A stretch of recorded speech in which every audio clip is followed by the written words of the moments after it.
హరి ఓం. పరమేశ్వర స్వరూపమైన సభకి నమస్కారం. కాలాన్ని విభాగం చేసి ఆ విభాగం చేయబడినటువంటి కాలంలో ఎప్పుడెప్పుడు ఏ పని చేస్తే అది ఫలవంతం అవుతుందో నిర్ణయం చేయడంలో సనాతన ధర్మంలో ఋషులు దార్శనికులు. అందుకే హోరని ఆధారం చేసుకున్న దగ్గర నుంచి ప్రతిరోజు ఏ హోరతో ప్రారంభమవుతుందో ఆ హోర పేరు మీదుగా ఒక రోజుని నిర్ణయం చేయడంతో మొదలుపెట్టి ఎంత తక్కువ కాలాన్ని విభాగం చేయొచ్చో అంతవరకు తీసుకొచ్చి దాన్ని ఎలా జీవితంలో అన్వయం చేసుకుని అభ్యున్నతి పొందాలో నిర్ణయం చేసినటువంటి మహాపురుషులు.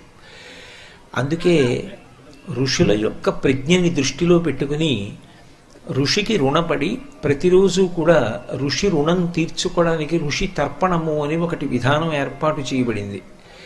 దానితో పాటుగా పుట్టినటువంటి ప్రతివాడికి ఉండేటటువంటి రుణత్రయంలో ఋషి రుణము అని ఆ ఋషులు మనకి ఇచ్చినటువంటి వాంగ్మయం ఏదైతే ఉందో దాన్ని చదువుకోవడం, ఇతరులకు దాన్ని ప్రబోధం చెయ్యడం అత్యంత ప్రధానమైనటువంటి విషయాలుగా పేర్కొనబడ్డాయి. ఆ ఋషి రుణం తీర్చుకోకపోతే ఆ జీవితానికి అర్థం లేదు. అటువంటి మార్గదర్శకులైనటువంటి ఋషులు భగవంతుని యొక్క ఉపాసనకి సంబంధించినంత వరకు ఏది పరమ పవిత్రమైనటువంటి కాలము అన్నది కూడా నిర్ణయం చేశారు. భాతం అంటే వెలుగు, కాంతి అని అర్థం. ఏ కాంతి అంటే లౌకికంగా మనం వెలిగించినటువంటి దీపము వలన వచ్చినటువంటి కాంతి అని కాదు. జగచ్చక్షువు అని లోకమునకంతటికీ కూడా కాంతినివ్వగలిగినటువంటి వాడు సూర్య భగవానుడు. ఆ సూర్యోదయం ఎప్పుడవుతుందో అప్పుడు విస్తారమైనటువంటి కాంతి ప్రసరిస్తుంది. అటువంటి కాంతి ప్రసరణం అవడానికి 88 నిమిషముల ముందు ఉన్నటువంటి కాలం ఏదో దాన్ని ప్రభాతం అంటారు. అంటే ముందున్నది అని అర్థం. దోషం అంటే చీకటి అని ఒక అర్థం. ప్రదోషం అంటే చీకటి పడడానికి ముందున్నటువంటి కాలం, దానినే ప్రదోషవేళ, అసుర సంధ్య, ఉత్తర సంధ్య అని పిలుస్తూ ఉంటారు. అలాగే భాతంనకు ముందు ఉన్నటువంటి కాలం ఏదున్నదో అది ప్రభాతం. అంటే సూర్యోదయం ఎప్పుడు జరుగుతుందో అక్కడ నుంచి 88 నిమిషాలు ముందుకి లెక్క పెట్టుకోవాలి. ఆ 88 నిమిషముల కాలము కూడా ప్రకృతి అంతా కూడా పూర్తిగా భగవత్ శక్తి చేత నిండిపోయి ఉంటుంది. అందుకే దాన్ని బ్రాహ్మీ ముహూర్తము అని పిలుస్తూ ఉంటారు. బ్రాహ్మీ అంటే సరస్వతీదేవి అని ఒక అర్థం. సరస్వతీదేవి యొక్క అనుగ్రహ ప్రసరణము జరిగినటువంటి కాలము కనుక అది పరమ ప్రశాంతమై ధ్యానమునకు మనసు సత్వగుణంతో నిండి ఉండడానికి, కృతజ్ఞతావిష్కారానికి, ఉద్వేగం పొందకుండా ఉండడానికి తగినటువంటి కాలం. అంత యోగ్యమైనటువంటి కాలము కాబట్టే దానికి ప్రభాతం అని పేరు. అటువంటి ప్రభాతం ఏదైతే ఉందో సూర్యోదయానికి 88 నిమిషముల ముందున్న కాలము ఏది ఉన్నదో అది సుప్రభాతం, చాలా మంచి ప్రభాతం అవుతుంది. ఎందుచేత మంచి ప్రభాతం అవుతుంది అంటే కొత్తగా మనం చేసినటువంటి కారణముల చేత కాదు.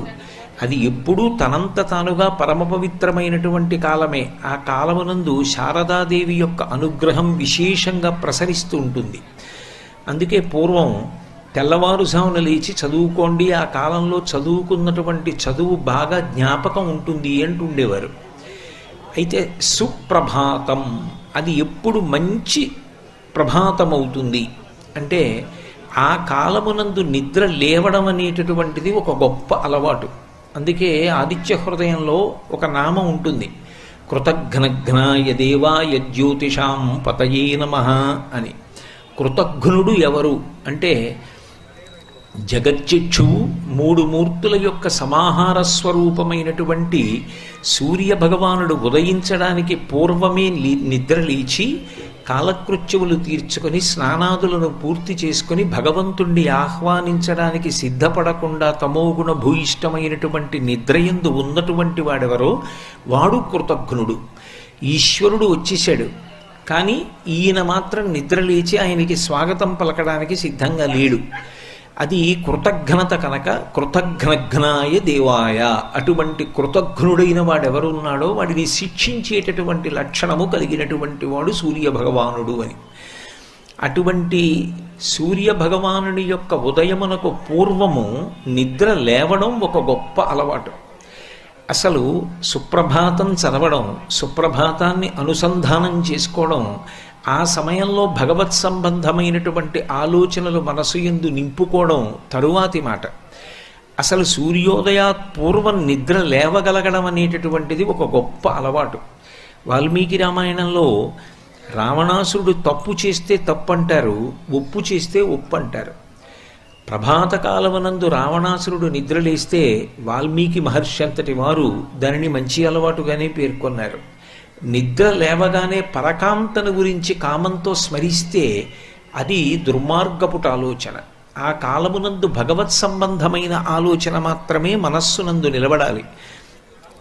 ఎప్పుడైనా సరే మనిషికి అభ్యున్నతినివ్వగలిగినది, మనసుని ప్రశాంతంగా ఉంచగలిగినది ఏది అంటే భగవంతుని యొక్క ఆలోచన ఒక్కటే.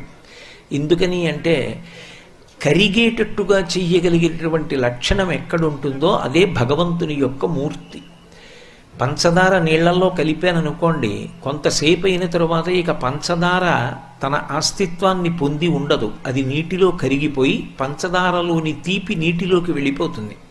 ఒక ఉప్పు బొమ్మ సముద్రపు లోతు నేను తెలుసుకుంటానని సముద్రంలోకి ప్రయాణం చేసింది అనుకోండి, సముద్రపు లోతెంతో కనుక్కుని వచ్చి చెప్పడానికి ఇక ఉప్పు బొమ్మ ఉండదు. ఉప్పు బొమ్మ సముద్రంలో కరిగిపోతుంది. అలాగే భగవంతుని గురించినటువంటి చింతన ఏం చేస్తుంది అంటే భగవంతుని యందు ఐక్యమైపోవడానికి కారణమవుతుంది. అలా భగవంతుని గురించి చింతన చెయ్యడానికి పరమయోగ్యమైనటువంటి కాలం ఏది అంటే ప్రభాత కాలం. అప్పుడు సాధన ప్రారంభం చేస్తే, ఆయన గురించి ఆలోచించడం అన్నది ప్రారంభం చేస్తే క్రమక్రమంగా ఉపాసన బలపడుతుంది. బలపడి జీవితంలో ముందుకు వెళ్ళడానికి అవకాశం కలుగుతుంది. పైగా బ్రాహ్మీ ముహూర్త సమయమునందు ఏ ఆలోచనతో ఉంటాడో ఆ ఆలోచన మనసు ఉద్విగ్నత పొందకుండా ప్రశాంతంగా ఉండేటట్టు చేస్తుంది. ప్రశాంతమైనటువంటి మనసు నుండి ప్రశాంతమైన ఆలోచనలు, సరి అయినటువంటి నిర్ణయములు, సరి అయిన నిర్ణయముల వలన సరి అయిన కార్యములు రూపుదాల్చి తాను అభ్యున్నతిని పొందుతాడు, సమాజము అభ్యున్నతిని పొందుతుంది. అందుకే సుప్రభాతమునకు విశేషమైనటువంటి ప్రాధాన్యత ఏర్పడింది. అయితే సుప్రభాత పఠనం, పఠనం అంటే చదవడం, సుప్రభాత గానము అంటే పాడడం, లేదు ఆ సమయమునందు భగవత్ చింతనము, భగవంతుని గురించి ఒకసారి ఆలోచించడం. నిజానికి సుప్రభాతం ఎక్కడ మొదలవుతుంది అంటే భగవంతుని గురించి ఆలోచించడంతో మొదలవుతుంది. ఎందుకనంటే మీరు ఒకటి బాగా ఆలోచించండి. నేను ఇప్పుడు ఇక్కడ ప్రవచనం చేస్తున్నాను అనుకోండి, ఈ ప్రవచనం చేయడానికి ముందు ఏ విషయం మీద మనం వెళ్ళి ప్రవచనం చేస్తే బాగుంటుంది అని ఒక చింతన ఉంటుంది. ఈ విషయం మీద మాట్లాడితే బాగుంటుందేమో అని ఒక నిర్ణయం ముందు మనస్సులో సంకల్పంగా రావాలి. అది దృఢతరమై తప్పకుండా నేను వెళ్ళాలి అని అనుకున్నాను అనుకోండి, మనస్సులో వచ్చినటువంటి ఆలోచన క్రియారూపంగా మారింది 6:30 ఇప్పుడు. అసలు ముందు మనసులో ఒక మంచి ఆలోచన వస్తే కదా ఒక మంచి కార్యం. మంచి ఆలోచన రానప్పుడు అది మంచి కార్యంగా ఎలా మారుతుంది? మారదు. మనసులో దుష్టమైన సంకల్పములు వస్తే దుష్టమైన కార్యములే చేస్తాడు, మంచి సంకల్పములు వస్తే మంచి కార్యములు చేస్తాడు. అందుకే సుప్రభాతమునకు ప్రారంభం ఎక్కడుంటుంది అంటే స్మరణ యందు ఉంటుంది. స్మరణము శరీరమునందున్నటువంటి మిగిలిన ఏ అవయవమునకు కానీ సూక్ష్మ శరీరంలో ఇతరమైనటువంటి ఉపకరణములకు కానీ చెందినది కాదు. స్మరణము ఒక్క మనసు మాత్రమే చేస్తుంది. స్మరణ అంటే జ్ఞాపకానికి తీసుకురావడం, ఒకసారి గుర్తు చేసుకోవడం. ఆ గుర్తు చేసుకోగలిగినటువంటి లక్షణం ఎవరికి ఉంటుంది అంటే ఒక్క మనస్సుకే ఉంటుంది. అందుకే పైకి ఏమీ చదవకపోవచ్చు, పైకి ఏమీ పాడకపోవచ్చు, కానీ చింతనము తంతు అంటారు. తంతువు అంటే దూది పట్టుకొని సాగతీస్తే తీగ కింద ఎలా వెడుతుందో అలా చింతనము కొనసాగినా కూడా సుప్రభాతమే కాదు. భగవంతుని గురించినటువంటి ఆలోచన ఒక పద్ధతిలో వెళ్ళడం కోసమని మహాత్ములైనటువంటి వారు సుప్రభాత రచన చేస్తారు. ఒక్కొక్క దేవాలయంలో ఒక్కొక్క రకమైనటువంటి సుప్రభాతాన్ని గానం చేస్తారు. ఆ సుప్రభాతాన్ని బట్టి ఆ క్షేత్రమునందు ఉన్నటువంటి స్వామి వైభవాన్ని స్మరణకి తెచ్చుకొని మనసుకి ఆలంబనం ఇస్తారు. ఆలంబనము అంటే ఆధారము అని. ఓ పసిపిల్లవాడు ఉన్నాడు అనుకోండి, వాడికి మీరు ఏ వస్తువు ఇవ్వలేదనుకోండి, వాడు ప్రమాదకరమైనటువంటి వస్తువు కూడా ముట్టుకుంటాడు. మీరు ఒక క్షేమకరమైన వస్తువు పట్టుకెళ్ళో పిల్లాడికి ఇచ్చారనుకోండి, వాడికి ఓ వంకాయ ఇచ్చారనుకోండి, వాడు దాంతో ఆడుకుంటాడు. మీరు ఇవ్వలేదనుకోండి, వాడు కత్తి పట్టుకుని ఆడుకుంటాడు. ఆఖరికి వాడికి ప్రమాదం తెచ్చుకుంటాడు. పసిపిల్లవాడిలా ఉంటుంది మనస్సు. దానికి ఆలంబనం ఇవ్వాలి, ఏదో ఒక వస్తువుని అందించాలి. అందిస్తే దాన్ని పట్టుకుంటుంది, పట్టుకుని ఆలోచిస్తుంది. అది దానికి ఉన్న అలవాటు. మీరు అలా ప్రయత్నపూర్వకంగా 4 రోజులు దానికి అందించారనుకోండి, నువ్వు నిద్ర లేవగానే ఇలా చెయ్యాలి. మొదట్లో మొరాయిస్తుంది, ఇదెక్కడి గొడవని చేయనంటుంది. కానీ మీరు అలవాటు చేశారనుకోండి, అది ఏం చేస్తుందంటే నిద్ర లేచిన తర్వాత అదే జ్ఞాపకం చేస్తుంది. ఇలా ఆలోచించాలి కదూ, ఇదో నియమం పెట్టావు కదా నువ్వు అని ఆలోచించడం మొదలు పెడుతుంది. అందుకే సుప్రభాతమునకు ప్రారంభం ఎక్కడుంటుంది అంటే భగవంతుని యొక్క స్మరణ చేత ఉంటుంది. అనేక దేవస్థానాలకి అనేకమైన సుప్రభాతాలు ఉన్నాయి. కానీ శ్రీశైల క్షేత్రానికి ఉన్నటువంటి సుప్రభాతం ఒక్కటి మాత్రం బహుభంగిమల చాలా వ్యత్యాసాన్ని పొంది ఉంటుంది. ఒక ప్రత్యేకతను సంతరించుకున్నటువంటి సుప్రభాతం శ్రీశైల సుప్రభాతం.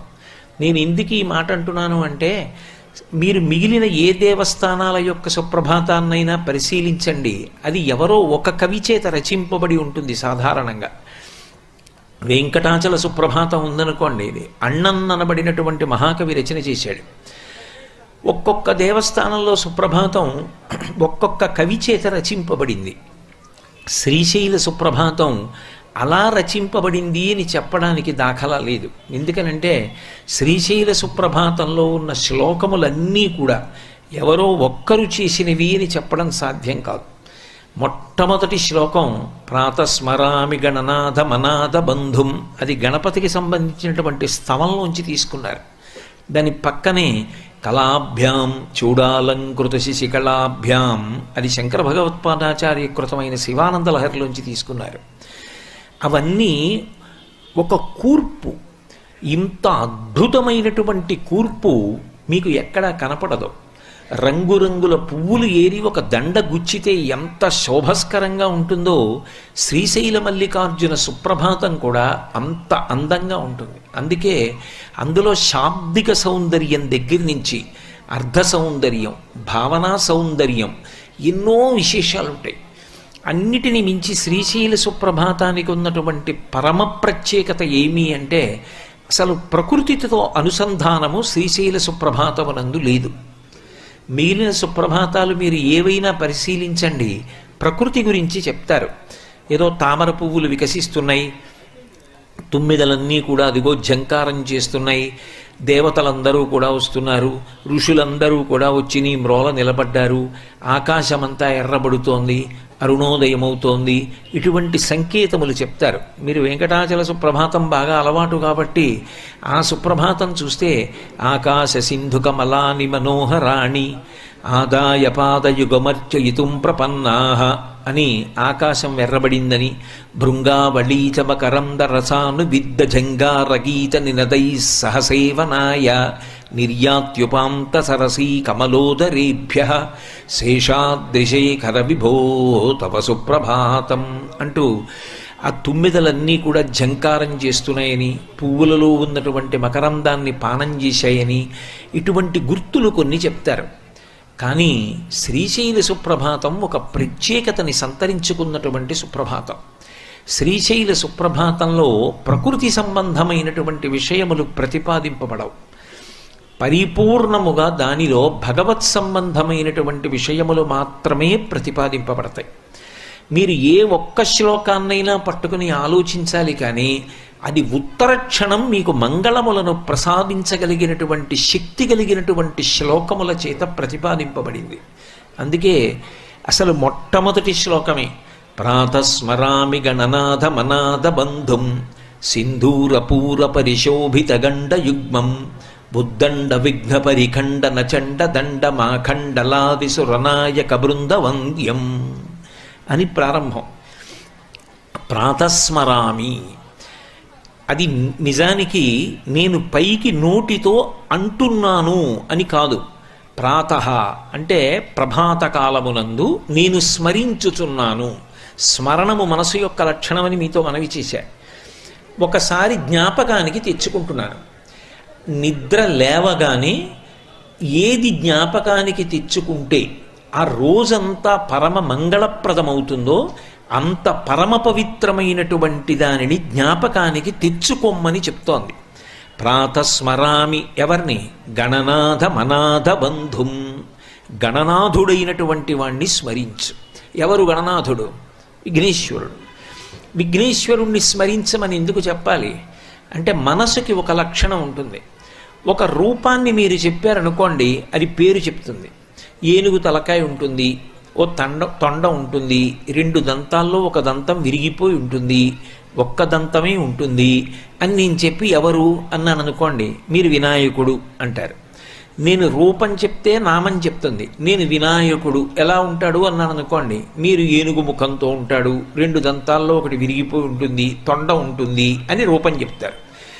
నామం చెప్తే రూపం చెప్తారు, రూపం చెప్తే నామం చెప్తారు. ఇందులో విచిత్రం ఏమిటంటే రూపం చెప్పి నామాన్ని మిమ్మల్ని చెప్పమంటున్నారు. ప్రాతస్మరామి గణనాథ మనాథ బంధుం, గణనాథుణ్ణి నేను ప్రాతకాలమునందు స్మరించుచున్నాను. ఇప్పుడు నేను ప్రాతకాలమునందు గణనాథుని స్మరించుచున్నాను అనగానే మీ మనస్సు జవాబేమని చెప్తుంది? ఎవరు గణనాథుడు? విఘ్నేశ్వరుడు. ఎలా ఉంటాడు విఘ్నేశ్వరుడు? లోపల వెంటనే ఓ ప్రశ్న వస్తుంది. ఎలా ఉంటాడు అంటే ఏనుగు తలతో ఉంటాడు, అది ముందు చెప్తాం. ఏనుగు తలతో ఉంటాడు, మంచిదే. ఏనుగు తలతో ఉంటే ఒక్కసారి ఆ ఏనుగు తలతోటి తొండంతో ఉన్నవాణ్ణి మీరు స్మరణ చేశారనుకోండి, మనసులో జ్ఞాపకానికి తెచ్చుకున్నారనుకోండి, అది పరమమంగళప్రదమైన రోజు. ఎందుకని పరమమంగళప్రదమైన రోజు అంటే 5 బాహ్యమునందు చూసినంత మాత్రం చేత లక్ష్మీ కటాక్షాన్ని అనుగ్రహించగలిగినటువంటి విశేషములు ఈ లోకంలో ఉన్నాయని శాస్త్రం చెప్తోంది. మిగిలినవన్నీ కూడా గుణములు. గుణముల చేత లక్ష్మీ అనుగ్రహం కలుగుతుంది. దాన్ని మహాభారతంలో తిక్కన గారు చెప్పారు. సత్యనిష్ఠులు, శౌచనిరతులు, దక్షులు, గురుభక్తియుతులు, అప్రమత్తులు, సత్కర్మరతులు, అమలమతులు అంటూ ఎటువంటి గుణములు కలిగినటువంటి వారి యందు లక్ష్మి అన్వయమవుతుందో చెప్పారు. ఇక్కడ మీరు ఈ చక్షువుతో, మాంస చక్షువుతో చూడడానికి వీలైన 5 వస్తువులు ఉంటాయి. ఈ 5 వస్తువులను చూడడం మంగళప్రదం. వాటిని చూస్తే లక్ష్మీ కటాక్షం కలుగుతుంది. అందులో మొట్టమొదటిది ఏది అంటే ఏనుగు యొక్క కుంభస్థలం. ఏనుగు యొక్క కుంభస్థలం లక్ష్మీస్థానం. అందుకే చాలా పేరు కలిగినటువంటి మహాకవుల్ని గజారోహణం చేయిస్తారు. చక్రవర్తి భద్రగజాన్ని ఎక్కి ఊరిరిగింపుగా వెడతాడు.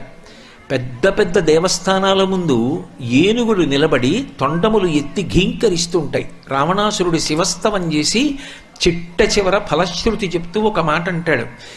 ఎవరు ఈ స్తోత్రాన్ని రోజు చేస్తున్నారో వాళ్ళింటి ముందు మదగజములు తొండములు ఎత్తి ఘీంకరిస్తున్నటువంటి ఐశ్వర్యమును పొందుతారు అంటాడు. మహాభారతంలో ధర్మరాజు గారి యొక్క అంతఃపురం ముందు భద్రగజములు నిలబడి ఘీంకారములు చేస్తుంటాయని వర్ణింపబడింది. అది మహదైశ్వర్యం, లక్ష్మీ కటాక్షం. అందుకే అలసాని పెద్దనగారంతటి వాడు చెప్పుకున్నాడు, ఎదురైన చోతన మదకరీంద్రము డిగ్గి కేలూతనొసగి ఎక్కించుకొని అని చెప్పుకున్నాడు. రాయలవారు భద్రగజం మీద వెడుతూ అల్లసాని పెద్దన కనపడితే కిందికి దిగి చెయ్యి పట్టుకొని ఏనుగెక్కించి తాను ఎక్కేవాట. ఏనుగెక్కడం, ఏనుగు కనపడ్డం, ఏనుగు తొండం తల మీద పెట్టి ఆశీర్వచనం చెయ్యడం అంత గొప్పవి. పైగా ఏనుగు ముఖం చాలా మంచి ముఖం. అందుకే ఏనుగు ముఖం చూస్తే పీడ తొలగుతుంది అని. అందుకే విఘ్నేశ్వరుడి నామాల్లో 16 అంకె మీద ఆయన యొక్క తత్వం వెడుతూ ఉంటుంది. ఆయన మొట్టమొదటి నామం ఏది అంటే సుముఖ, మంచి ముఖం ఉన్నవాడు. ఏ ముఖం మంచి ముఖం? ఏనుగు ముఖం.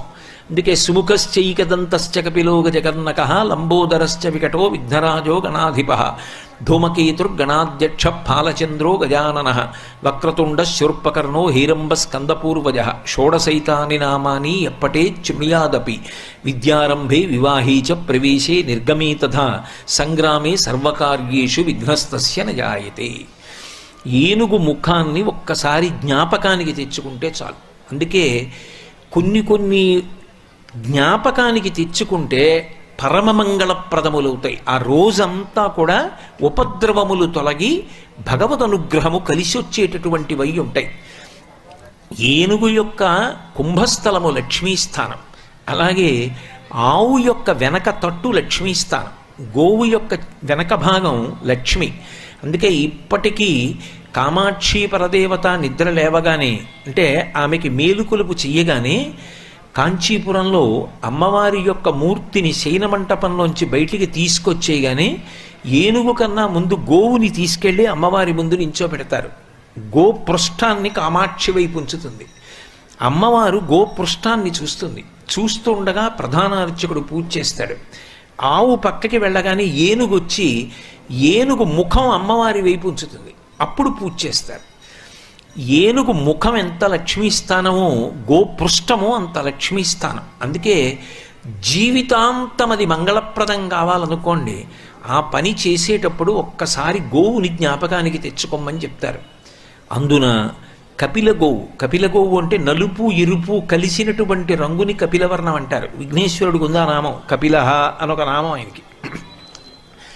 తలంబ్రాలు పోసుకునేటప్పుడు అడుగుతారు వధూవరులిద్దరూ కూడా, మాకు సంతానము కలగాలి, మాకు యజ్ఞము చేసేటటువంటి శక్తి కలగాలి, మాకు ఐశ్వర్యము కలగాలి.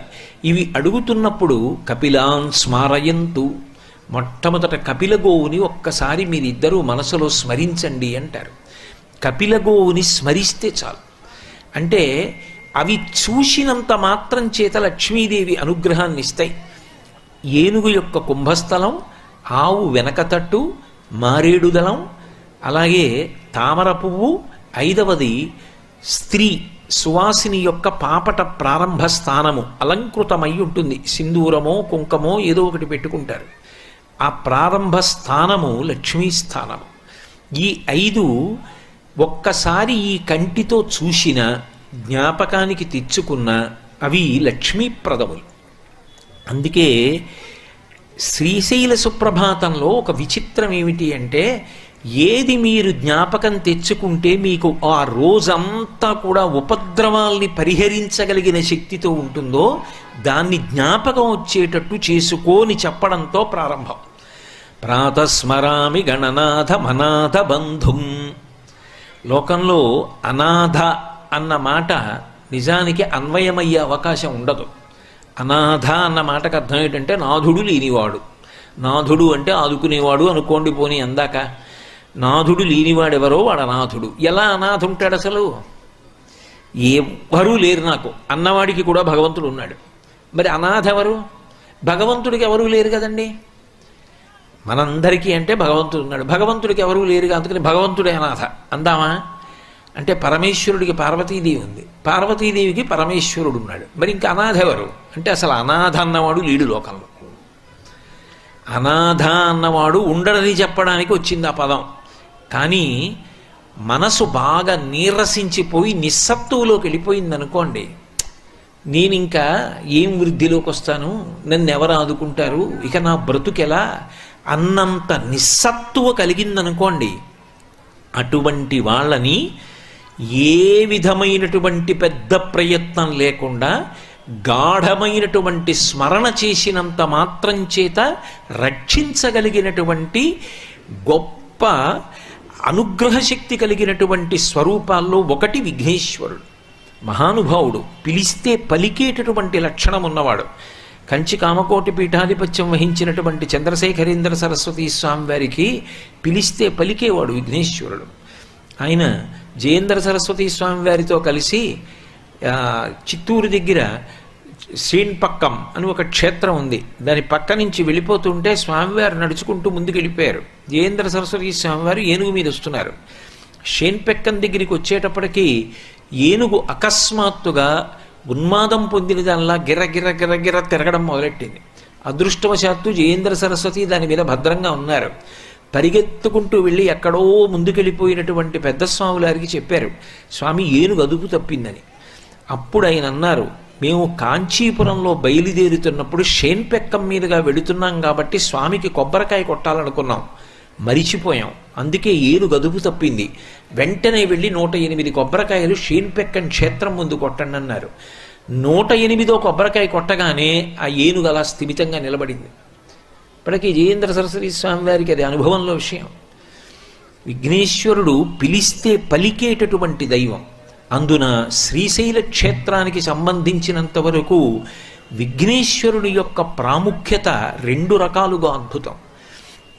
ఒకటి, మల్లికార్జున దేవాలయంలోకి వెడుతూ ఉంటేనే ఆ ఒక మూలకి విఘ్నేశ్వరుడు ఉన్నాడు.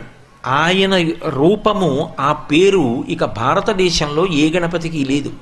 ఆయనకి రత్నగర్భ గణపతి అని పేరు. ఆ పేరు ఎందుకు వచ్చిందో, ఆ పేరు ఆయనకున్నందుకు ఆయన పొట్టలో ఏమున్నాయన్న అనుమానం మీద శ్రీశైల చరిత్రలో ఎన్ని విశేషాలు జరిగాయో సభాముఖంగా చెప్పడం నాకు ఇష్టం లేదు. అంత అమూల్యమైన సంపదకు ఆయన అధిపతి అని. రత్నగర్భ గణపతి అన్న పేరుతో ఉన్న గణపతి ఒక్క శ్రీశైల క్షేత్రంలోనే ఉన్నారు. రెండవది సాక్షి గణపతి. ఈ క్షేత్రానికి రావడం అంటే పెట్టి పుట్టాలి.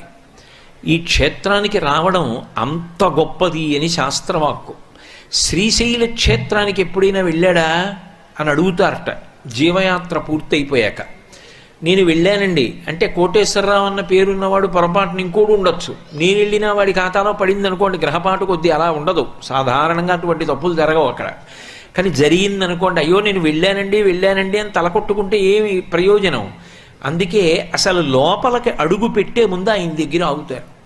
ఆగి, అయ్యా నేను ఆత్రీష గోత్రం చాగంటి కోటేశ్వరరావు శర్మ ఇక్కడికి వచ్చాను, మీ ఖాతాలో వ్రాసుకోండి, వ్రాసుకుని సాక్ష్యం చెప్పండి, అవును వీడు వచ్చాడు నిజమే అని చెప్పండి, నా జీవయాత్ర పూర్తయ్యాకంటారు. అంటే ఆయన వ్రాసుకుంటాడు. ఒక అద్భుతమైనటువంటి స్వరూపం. ఆ కుడి పాదం కింద పెడతాడు, దానికి ఒక చిన్న పాదపీఠం. ఆ చిన్న పాదపీఠం మీద ఆ కుడి పాదాన్ని కింద పెట్టుకుని ఉంటాడు. ఈ ఎడమ పాదం రాజరాజేశ్వరి స్వరూపంలో ఇలా మడిచిపెట్టుంటాడు. ఆ మడిచిపెట్టినటువంటి పాదం కనపడుతూ ఉంటుంది. వేళ్ళు గోళ్ళు ఘంటం పట్టుకుని ఆ పుస్తకం మీద పేర్లు వ్రాసుకుంటూ ఉంటాడు. ముందు నాన్నగారి పేరు రాసుకుంటాడు, ఉన్నది ఆయనే కదా, ఓం నమ శివాయ సిద్ధం నమః అని ఆయన పేరు వ్రాసుకుని పుస్తకాలు కట్టలుగా వ్రాస్తూ ఉంటాడు. ఆ తొండం మీద ఉండేటటువంటి మడతలు దగ్గర నుంచి ఎంత స్పష్టంగా కనపడుతుంటాయో. 2 దంతాల్లో ఒక దంతం విరిగిపోయి మీరు పట్టి చూడండి సాక్షి గణపతిని, ఆయన మీ వంక కళ్ళు తెరిచి ఏనుగు ముఖంతో చూస్తుంటే ఎలా ఉంటుందో అలా ఉంటాడు. అటువంటి గణపతి రూపంలో ఉండేటటువంటి వాడు సాక్షి గణపతి. ఏనుగులాగే నల్లటి రంగులో ఉంటాడు, కించిత్ తేనె వర్ణంలో ఉంటాడు లోపల ఉన్నటువంటి స్వామి రత్నగర్భ గణపతి. 2 రకాలైనటువంటి గణపతి స్వరూపంతో విరాజిల్లుతున్నటువంటి క్షేత్రం శ్రీశైల క్షేత్రం. అంటే రాత్రి లేదు పగలు లేదు, కంటికి రెప్ప వెయ్యకుండా ఎవరైనా రాత్రివేళ చటుక్కుని క్షేత్రంలోకి వస్తాడేమో అని అదే పనిగా వ్రాసుకుంటూ కూర్చుంటాడు ఆయన అక్కడ. ఇక్కడైనా ఏకాంత సేవ అయిపోతుందేమో కానీ ఆయనకి ఏకాంత సేవ లేదు. ఆయన అలాగే ఉంటాడు. ఏమో రాత్రి ఎవరైనా వస్తే చటుక్కుని ఏకాంత సేవ అయ్యాక వ్రాసుకుంటాడు. అంత జాగ్రత్తగా ఉంటాడు, అంత అప్రమత్తంగా ఉంటాడు. అటువంటి గణపతి స్వరూపం, అటువంటి అనుగ్రహ ప్రదాత. అందుకే ప్రాతస్మరామి గణనాథమనాథ బంధుం. అసలు అనాథలన్న వాళ్ళు ఉండరు ఆయన ఉండగా. అనాథలకి బంధువైన వాడు, ఎవరినైనా సరే ఆపద నుంచి గట్టెక్కించగలిగిన వాడు, ఆయనని నేను జ్ఞాపకం చేసుకుంటున్నాను. కాబట్టి ప్రాతస్మరామి గణనాథమనాథ బంధుం సింధూరపూర పరిశోభిత గండయుగ్మం. గండస్థలము అంటే చెక్కిళ్ళు. చెక్కిళ్ళకి సింధూరం రాస్తారు. సింధూరము చేత అలంకృతమయ్యేటటువంటి దేవతాస్వరూపములు 2 ఉంటాయి. అమ్మవారిని పక్కన పెట్టండి, ఆవిడికి పాపట యందు సింధూరం అలంకారం చేస్తారు. సింధూరంతో ప్రత్యేక పూజ ఒకటి చేస్తూ ఉంటారు. కానీ సాధారణంగా ప్రతినిత్యం సింధూరంతో పూజ చేయబడేటటువంటి వారిలో ఒక ఆయన హనుమ. సింధూరము గండస్థలమునకు అలంకృతము చెయ్యకుండా అసలు పూజ చెయ్యరు విఘ్నేశ్వరుడికి. కొద్దిగా సింధూరం చెక్కిళ్ళకి వ్రాసి అప్పుడు పూజ చేస్తారు. ఇద్దరూ సింధూరంతో అలంకరింపబడతారు. విచిత్రం ఏమిటంటే ఎవరి గండస్థలమునకు సింధూరము అలగబడుతుందో ఆయన ప్రథమ పూజ పుచ్చుకుంటాడు. ఎవరి ఒంటి నిండా సింధూరం రాసుకుంటాడో ఆయన పేరుతో పూజ పూర్తయిపోతుంది. పవమానాసుతుడు పట్టు పాదారా విందములకు నీనామారూపములకు జయా జయమంగళం నిత్య శుభమంగళం. ఆయన పేరు చెప్పి మంగళహారతి ఇచ్చేస్తారు. ఈయన పేరు చెప్పి మొదటి పూజ చేస్తారు. ఇద్దరూ సింధూరము చేత అలంకరింపబడతారు. సింధూరము చేత అలంకరింపబడ్డారు అంటే మీరు గుర్తుపెట్టుకోవలసింది ఏమిటి అంటే వాళ్ళు మహావీరులు అని గుర్తు. మహావీరుడు అంటే కత్తి పట్టుకుని యుద్ధానికి ఎడతాడనుకోకూడదు. దానవీరము, దయావీరము, శౌర్యము మూడూ కలిగినవాడు. మీరు ఏది ఆయనని అడగక్కర్లేదు. మీరు అడుగుదామనుకున్న దానికి కోటి రెట్లు ఇవ్వగలిగినటువంటి వాడు. అలాగే అంత దయ కలిగినటువంటి వాడు, అంత ప్రతాపము కలిగిన వాడు. ఈ మూడు ఎవరి యందు కేంద్రీకృతమవుతాయో, ఎవడు గొప్ప బ్రహ్మచర్య నిష్ఠాగరిష్ఠుడై ఉంటాడో అటువంటి వాడికి సింధూరము చేత పూజ ఉంటుంది. విఘ్నేశ్వరుడి యొక్క గండస్థలమునకు సింధూరం రాసి ఆ రోజు పూజ ప్రారంభం చేస్తారు. అందుకని ఆయన అంత గొప్పవాడు. ఆయనని జ్ఞాపకం చేసుకోవడం చాలా తేలిక. ఎందుకో తెలుసా? ఎర్రటి వాడికి సింధూరం రాశారనుకోండి బొగ్గలకి, అంత బాగా కనపడదు. తెల్లటి వాడికి రాశారనుకోండి తెలుపులో ఎరుపు కాంతులు కలిసిపోవచ్చు. నల్లటి వాడికి ఎర్రటి సింధూరం రాశారనుకోండి బాగా కనపడుతుంది. ఆయన తత్వతః తెల్లగా ఉంటాడు, కానీ ఏనుగు ముఖంతో మీరు ఆలోచించినప్పుడు నల్లగా ఉంటాడు.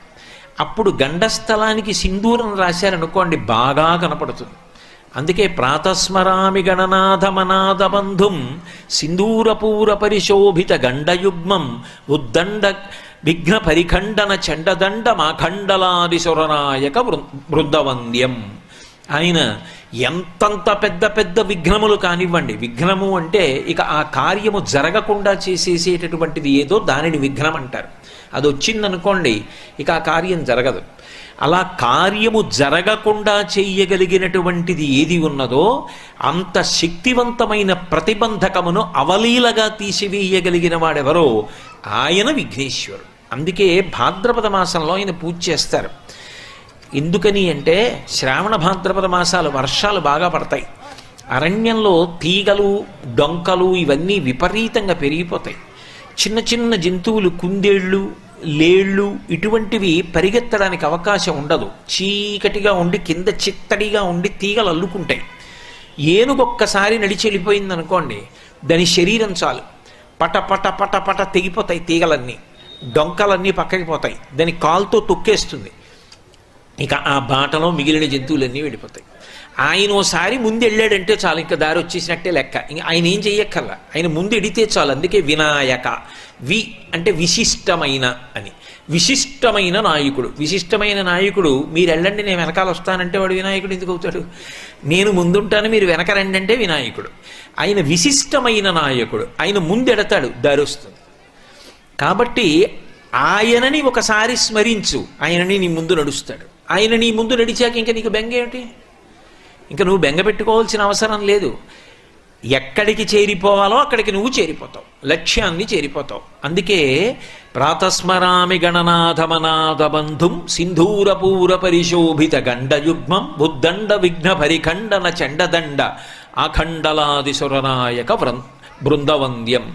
ఆఖండలాది అంటే తన యొక్క విశేషమైనటువంటి పరాక్రమం చేత ఎంతమంది శత్రువులు వచ్చినా ఇంతమందిని పడగొట్టగలిగినటువంటి పరాక్రమము ఉన్నటువంటి ఇంద్రుడికి ఆఖండల అని పేరు అమరకోశంలో. ఆఖండలాది ఇంద్రాది దేవతలందరూ కూడా ఆ విఘ్నేశ్వరుణ్ణి స్తోత్రం చేస్తూ ఉంటారు. ఆయన మ్రోల నిలబడి ఉంటారు. అంతటి శక్తి కలిగినటువంటి విఘ్నేశ్వరుడున్నాడే, ఆయనని ఒక్కసారి స్మరించు. చాలా చాలా తేలిక. ఎందుకో తెలుసా? అప్పయ్య దీక్షితారు వారని